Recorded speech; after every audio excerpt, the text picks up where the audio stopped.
Hi, welcome to my YouTube channel. As the title of this video suggests, I am a university math professor and I'm starting a poker vlog. Like a lot of other people, I started playing poker during the COVID-19 pandemic, playing online with friends over Zoom, $10 tournaments here, $20 tournaments there. But I really started to enjoy the game and thinking about interesting hands, interesting spots, and the math and the probability behind those hands and behind those spots. Since then, I started following some YouTube poker content creators, which not only inspired me to start this vlog, but also to go out and play some live poker. I don't have a ton of live poker experience, but I mostly play 2-5, 5-5, sometimes 5-10 in the Los Angeles area. But I thought it would be fun to start a poker vlog and start at the lower stakes and capture my journey as a poker player.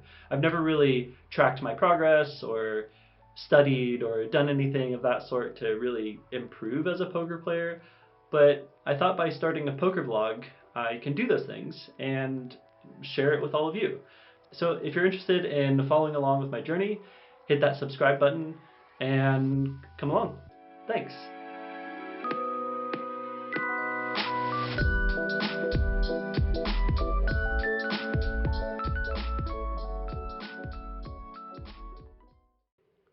Alright, so for this vlog we'll be playing 2-3 no limit Texas Hold'em, which means $2 small blind, $3 big blind, and the max buy-in is $500, so that's what I buy in for. But in this hand in particular, at this table we are doing $5 PLO bomb pots, which means everyone puts in $5 before any cards are dealt, and everyone is dealt 4 cards, and the dealer lays out 2 boards, so 2 flops, 2 turns, and 2 rivers. In this hand I'm dealt Queen Jack 8-4 all diamonds, and the objective is to try and make the best 5 card hand using 2 of your cards and 3 of the community cards, both on the top and the bottom boards. So I have middle pair on the top board and 2 pair on the bottom board with Queen 4. So I decide to bet 1/3 of the pot, $15. And I end up getting 3 callers. So automatically I'm assuming that somebody either has an ace or is looking at a flush draw here on the top board. So I'm just hoping that my hand improves on the bottom board, maybe a queen or a 4, which actually ends up happening. So on the bottom board I get a 4 of clubs, and on the top board I make 2 pair, but it does complete the flush. So just assuming here that somebody else has the top board and I'll win the bottom board. So I decide to bet $50 to try and get a call here. And the woman to my left ends up betting pot. She wants to go all in, but she has a little bit more than the size of the pot. The pot was 305, and so she has a little bit more than that. So she bets 305. I think she has $35 remaining, and so she bets the size of the pot. I just assume that she has maybe a straight on the top, but most likely a flush on the top because of that Jack of Hearts. So I check my cards one more time, make sure I do have a full house on the bottom, and I decide to go all in for her remaining $35. So I flip over my cards.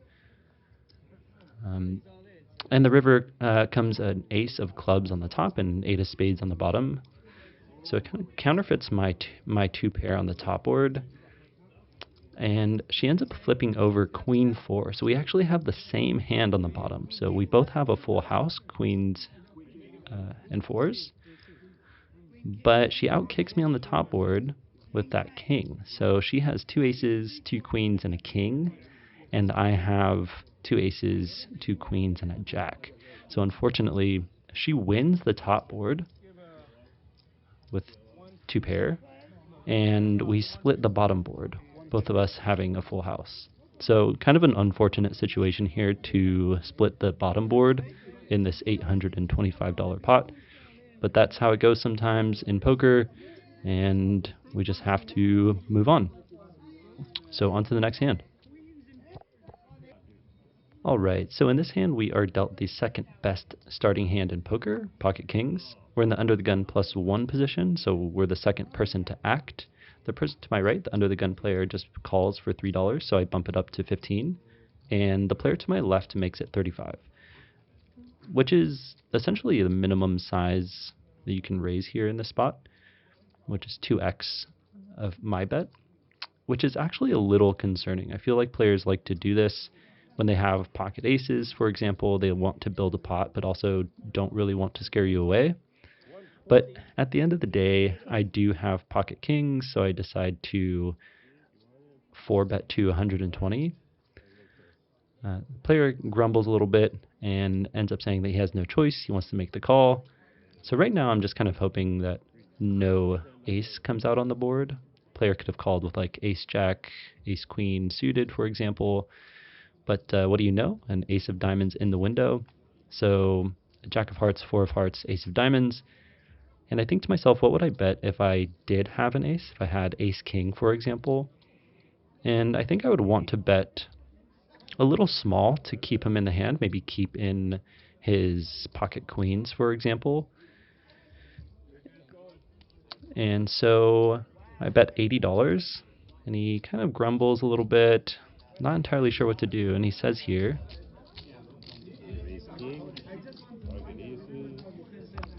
so he thinks I might have ace king or pocket aces, which is realistic given that I 4-bet to $120 pre-flop. So he ends up throwing it away, which is a pretty good result given that I was dealt pocket kings and an ace comes out on the flop. He ends up saying that he had pocket queens, so he was being honest actually pre-flop, saying that he kind of had to make the call there. Alright, so a few orbits later, we end up getting dealt pocket kings again. King of clubs, king of diamonds. And we're in early position, and the straddle is on this hand. So there is a $2 small blind, a $3 big blind, and a $5 straddle. The straddling player essentially acts as a third blind, so they get to act last pre-flop. So I raised to $20 here with pocket kings, which, looking back, I actually think a $15 raise is a little bit better. I typically like to bet 3x, whatever the size of the biggest blind is, but here I decide to bet to $20 and I get 2 callers. So someone in late position calls and the straddling player calls. So the pot is $75 and the flop comes jack jack queen, which is kind of a scary board, hoping that no one has a jack here, of course, but also at the same time I'm really hoping that someone has a queen. So I think someone could have easily called with ace queen, for example.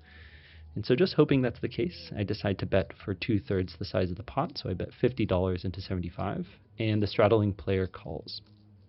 So now the pot is $175, and the 8 of clubs appears on the turn.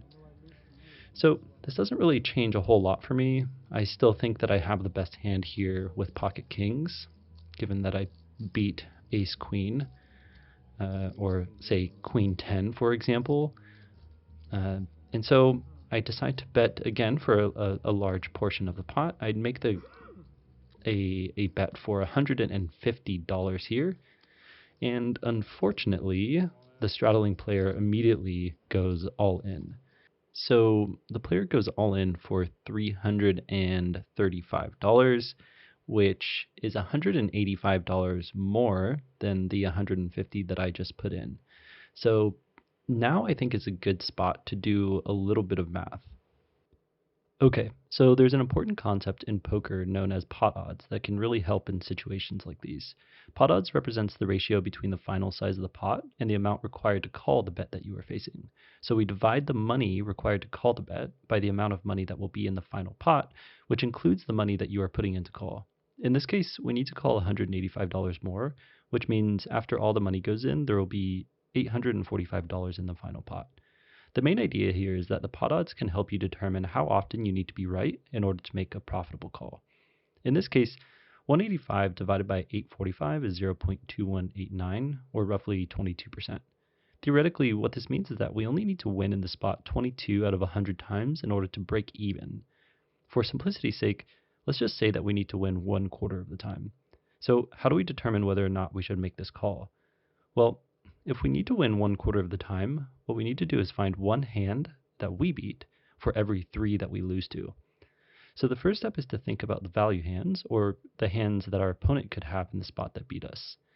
Now, there are 6 ways to make any pocket pair. So, for example, ace of hearts, ace of diamonds, ace of hearts, ace of spades, ace of hearts, ace of clubs, and so on. There are 6 combinations. Now, aces do beat us, but I think that's pretty unlikely given that my opponent just called preflop. I think they would have raised instead. So I'm only going to give them one hand out of the 6 possible for aces. The same is true for queens. There's only one remaining hand for jacks, the jack of hearts and jack of clubs. They could have all 8 combinations of ace jack, all 4 combinations of king jack, since I have 2 of the kings, all 6 of queen jack, all 8 of jack 10, jack 9, jack 8, and all 16 combinations of 10-9, which is a straight on this board. Adding all of these possible hands together, we get 56 hands. Now, step 2 is to find all possible hands that are bluffs, or hands that we beat. And the goal here is to find at least 14 hands, because 14 is 1/4 of 56. And remember, we only need to be right 1/4 of the time in order to make this a profitable call. So let's see. I guess they could have all 12 possible combinations of ace-queen, but let's just give them 6 because I'm not entirely sure they would shove the turn with top pair, top kicker. We'll give them half of the possible combinations of king 10, 1/4 of the possible combinations of ace 10, half of the combinations of pocket 10s, and half of the combos of pocket 9s. Adding all of these together, we end up with 20 hands. 20 divided by 56 gets us 0.3571, or roughly 36%, which is greater than the 22% that we originally calculated. So at first glance, the situation doesn't look great given that the opponent snap shoved after I bet 150 on the turn, but after calculating the pot odds, it looks like a slam dunk call. Now, was my $150 turn bet a good bet? Probably not, but after the money is in, I can't really fold here given the pot odds and thinking about all the hands that they could have and the hands that I could beat. I'm not necessarily going through all of this math on the poker table, but I do know that I'm getting a good price to call. But I'm interested to hear what you think about this spot in the comments below. So I think about it for a little bit, but I end up making the call, and I could tell immediately that I'm in pretty rough shape given my opponent's body language. He even says he has $100 more than he actually does, which I think is a pretty bad sign for me. I think he really wanted to get the money in. And so right now I'm just kind of hoping that I can improve my hand, which I actually do on the river. I make jacks full of kings. My opponent stands up, kind of leans on the table and throws his cards in. He ends up having 10-9 offsuit, so he turned the straight, and then I rivered the full house to beat his straight. So got pretty lucky there. Really good result in this $845 pot. In this hand, we're playing another $5 PLO bomb pot because there was a dealer change. So everyone puts in $5 before the cards are dealt, and everyone is dealt 4 cards. Then the dealer is going to lay out 2 boards. So we look down at 6-3 of clubs and 10-7 of diamonds, which is an okay starting hand. It's nice to have double suited cards, and it's also semi-connected, 6-7-10. Maybe we can hit a straight or something. The dealer lays out the 2 flops, and we actually hit trips on the top board and a flush draw on the bottom board. So I try to be a little sneaky here, and I check, and someone in late position puts out $20. The player to his left makes the call, and I end up making the call here, which I think is a mistake. I think I should definitely be putting in more money given that I have the potential to improve on both boards. And so I just make the call. The player to my left makes the call as well.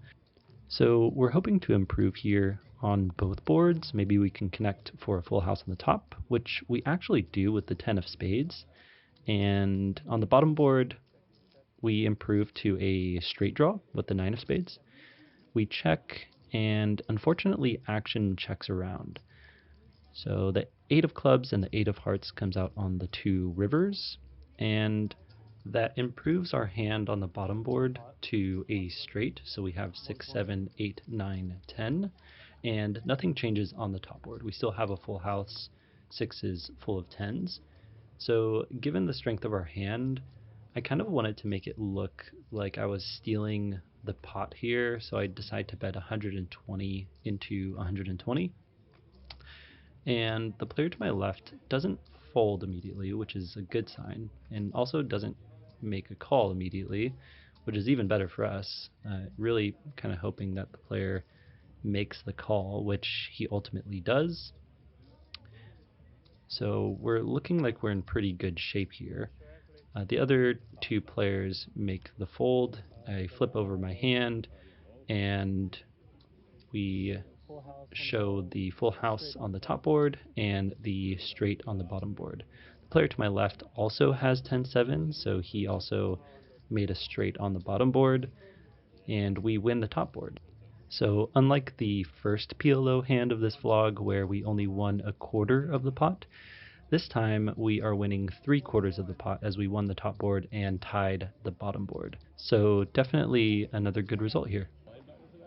In this hand, we are in middle position, sort of early middle position, and we look down at ace 6 of clubs, which is a good hand. It's always nice to have a suited ace, but from this spot, I'm not entirely sure if this is always a raise. I think it doesn't do so well if you are facing a raise from someone in later position, so I can definitely see an argument for why you might want to fold.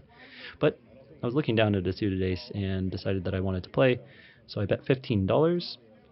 The person to my left had missed their blinds, and they paid the fee to come back into the game, which is why I bet a little bit larger. There was already $10 in the pot. So I made it 15, and I got 2 callers. And the flop comes out 6 of diamonds, jack of clubs, 10 of hearts. So we make bottom pair, which is nice. And with the club on the board, we have potential to improve to a flush by the river. The big blind ends up deciding to lead out for $20, about half the size of the pot, which I think is a pretty strange play and most often represents weakness, but I didn't really want to raise there. And so the 7 of clubs comes out on the turn, and our opponent bets out $35. With another club on the board, we are now one step closer to making a flush. So I think the only option here is to make the call. I'm not entirely sure if a raise would be in order, given that 8 and 9 would be a straight.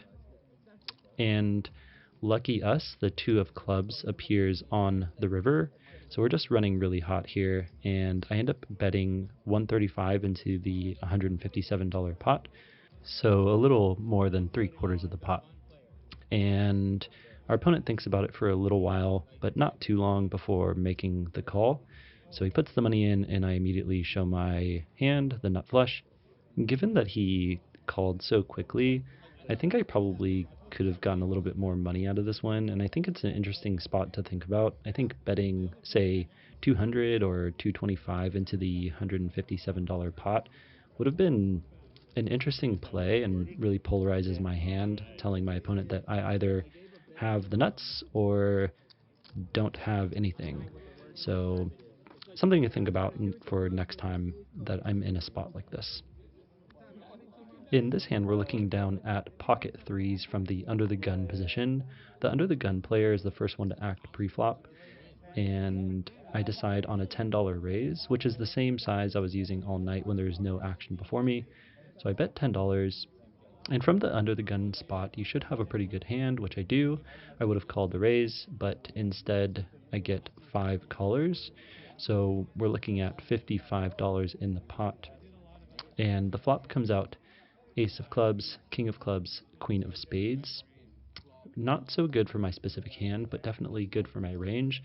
I have all the pocket aces here, pocket kings, pocket queens. So I decide to bet $20 into 55. It's what I would do if I did have any of those hands. And the small blind player, when he folded, accidentally reveals the ace of spades.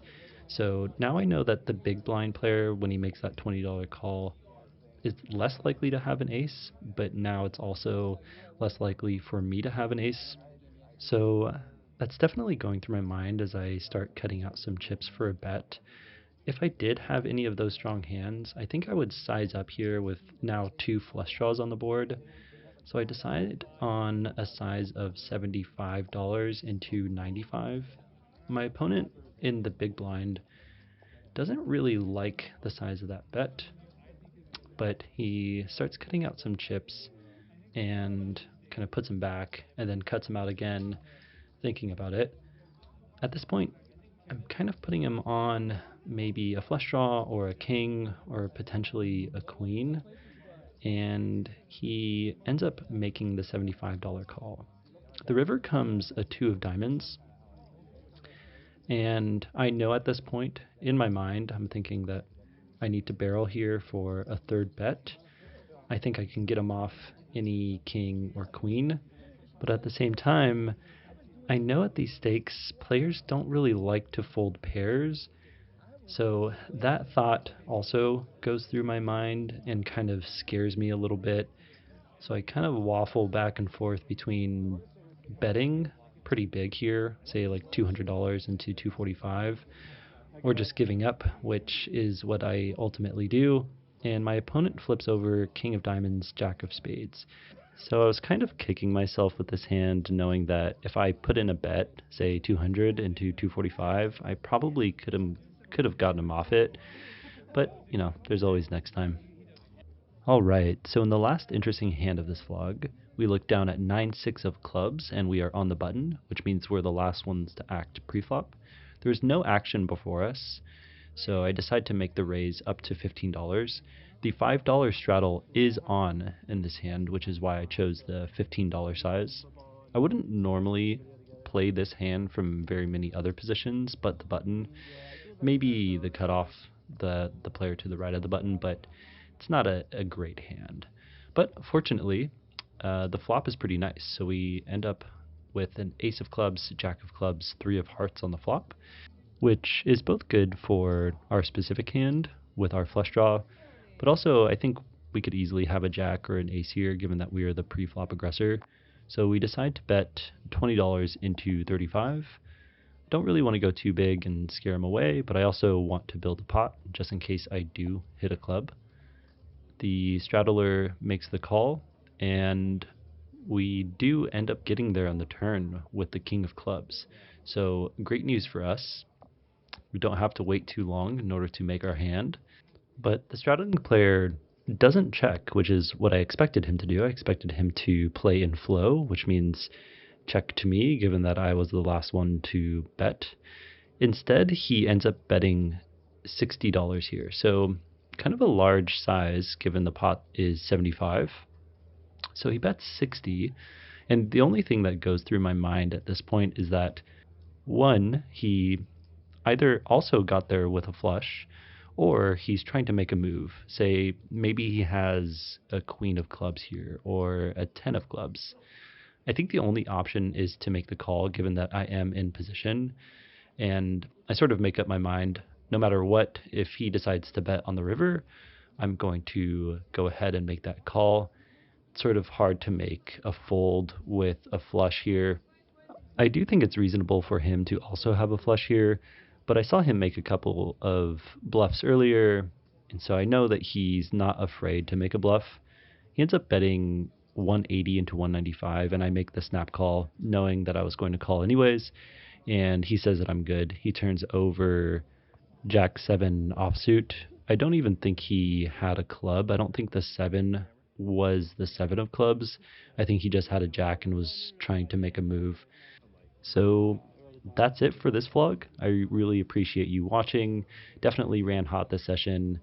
Got a couple of lucky breaks, but overall pretty happy with the way I played, and also happy that for this first video it worked out. Glad to put a positive result up there on the first one. So let's hope the run good continues. I plan on putting out more videos in the coming weeks.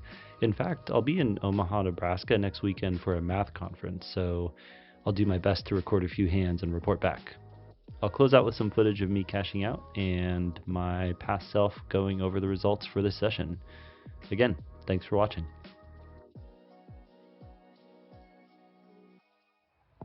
All right, just cashed out for $14.89. I was in the game for 700.